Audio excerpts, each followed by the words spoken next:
Episode की शुरुआत होती है एक गांव से जहां लोग मिस्टीरियस चोर गिल्दुन के बारे में बातें कर रहे होते हैं।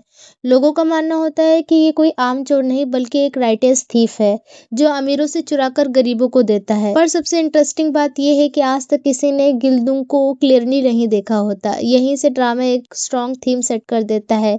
जब सच्चाई नहीं दिखती तब कहानियां पावरफुल बन जाती है। गिल्दुन को लेकर रूमर्स बिल्कुल कॉन्ट्राडिक्ट करते हैं। कोई कहता है कि वो हैंडसम आदमी है, कोई मानता है वो 100 साल का कोई हरमित है और कुछ लोग उसे बैकग्राउंड क्लास का मानते हैं। कुछ तो ये भी कहते हैं कि वो इंसान ही नहीं बल्कि एक फ्यूरी मॉन्स्टर है।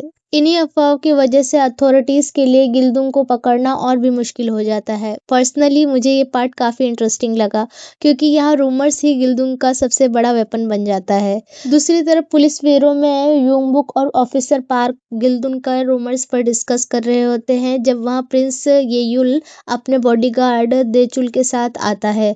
गिल्दुन की मिस्ट्री येउल को अनयूजुअली अट्रैक्ट करती है। वो यूनबुक को ऑर्डर देता है कि उसे उस आखिरी घर तक ले जाए जहां पर चोरी हुई है। वहां जाकर पता चलता है कि गिल्दुन सिर्फ 3 डो चावल ले गया था और बदले में एक ड्राइंग छोड़ गया था।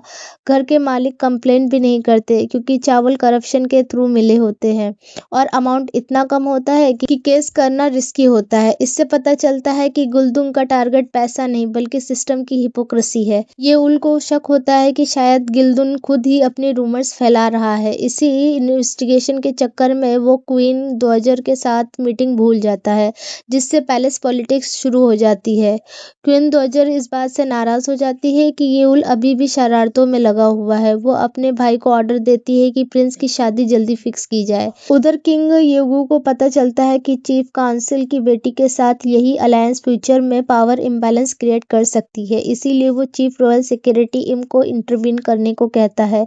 जैसे कि हम देखते आए हैं कि शादी सिर्फ एक रिलेशनशिप नहीं बल्कि एक पॉलिटिकल वेपन की तरह यूज की जा रही है। यहाँ भी वही होता है। दूसरी तरफ इंजू की पर्सनल लाइफ दिखाई जाती है जो एक डॉक्टर भी होती है। कुकुम्बाइन की बेटी होने की वजह से उसे अपने ही घर में सेकंड क्लास की तरह ट्रीट किया जाता है। उसकी माँ बीमार होती है, भाई उसकी कमाई पर डिपेंडेंट होता है और फादर चाहते हुए भी उसे ओपनली एक्सेप्ट नहीं कर पाते। फिर भी इंजू के पिता इंजू के लिए एक सिल्क ड्रेस और शूज खरीदते हैं जो उसकी जिंदगी का सबसे पहला सिल्क ड्रेस होता है।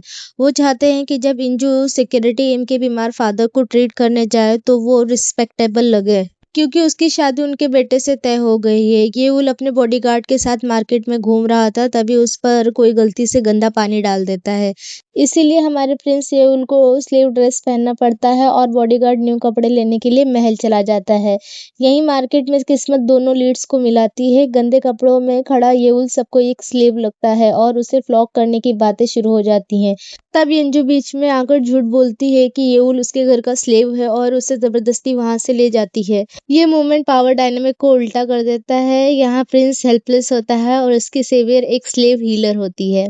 बारिश के दौरान दोनों के बीच एक क्वाइट इमोशनल मोमेंट बनता है जहाँ इंजू बताती है कि उसके पास सिर्फ एक ही सिल्क ड्रेस है और वो नहीं चाहती कि ये ड्रेस गीली होकर खराब हो जाए।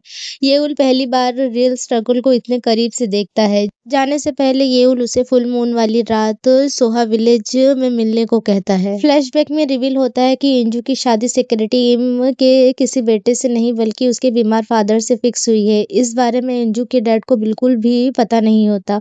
उन्हें लगता है कि उसकी शादी सेक्रेटरी एम के किसी बेटे से हो रही है। बाद में इंजू को पता चलता है कि उसके फादर पिछले 1 साल से सीक्रेटली ट्रांसक्रिप्शन का वर्क कर रहे होते हैं ताकि उनकी फैमिली सरवाइव कर सके। एक्चुअल में मिंजी मिनिस्टर ऑफ वॉर होते हैं पर राजा के खिलाफ बोलने की वजह से उन्हें पोस्ट से निकाल दिया जाता है। उनका घर भी सेक्रेटरी एम के नाम पर होता है। अपने डैड को इतना स्ट्रगल करता देख इंजू को बहुत बुरा लगता है। इसीलिए इंजू सेक्रेटरी एम से मिलकर एक डील करती है। वो एग्री करती है कि वो उनके बीमार फादर से शादी करेगी। बस शर्त ये होती है कि ये बात उसके पिता को पता नहीं चलनी चाहिए। सेक्रेटरी एम से मिलने के बाद इंजू बिना सोचे समझे सोहा विलेज पहुंच जाती है जहां येउल उसका इंतजार कर रहा होता है।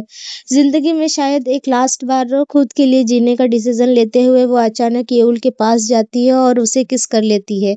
जैसे जिंदगी में एक बार खुद के लिए डिसीजन ले रही हो। किस के बाद वो भाग जाती है और शॉक्ड येउल उसे समझने की कोशिश करता रह जाता जाता है। जब उसे रियलाइज़ होता है कि उसकी फर्स्ट किस चुरा ली गई है, तो वो इंजू के पीछे भागता है। एपिसोड का एंड एक पावरफुल ट्विस्ट के साथ होता है। इंजू बैकडून मास्क पहनकर गिल्दुन के रूप में एक और स्टोर हाउस लूटने निकल पड़ती है, जबकि प्रिंस येउल उसी मिस्टीरियस थीफ को पकड़ने की कसम खाता है, बिना जाने कि जिस लड़की से वो मिला वही गिल्दुन है। जैसा हर हिस्टोरिकल के ड्रामे में होता है, ये शो भी पैलेस पॉलिटिक्स को सिर्फ पावर स्ट्रगल के रूप में नहीं, बल्कि आम लोगों पर पड़ने वाले स्ट्रगल के रूप में दिखाता है। एपिसोड 1 ये क्लियरली स्टैब्लिश कर देता है कि ये कहानी सिर्फ चोर और पुलिस की नहीं, बल्कि सिस्टम और सर्वाइवल की होती है।